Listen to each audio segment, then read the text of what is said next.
আবারও রাজধানীর ঢাকা কলেজ ও সিটি কলেজের শিক্ষার্থীদের মধ্যে সংঘর্ষের ঘটনা ঘটে। মঙ্গলবার ২২ এপ্রিল ১৫টার দিকে উত্তেজনা ছড়িয়ে পড়ে, যা এক পর্যায়ে ইটপাটকেল নিক্ষেপে রূপ নেয়।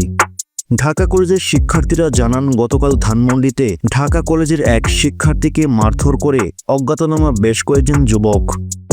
ওই যুবকদের মধ্যে একজন ঢাকা সিটি কলেজের শিক্ষার্থী ছিল বলে দাবি করেন তারা। বলেন, পূর্ব শত্রুতার জের ধরে ঢাকা সিটি কলেজের একটি গ্রুপ ওই মারধরের সঙ্গে জড়িত। ওই শিক্ষার্থীকে হাসপাতালে ভর্তি করা হয়। এরই জের ধরে আমরা আজ এখানে আসি।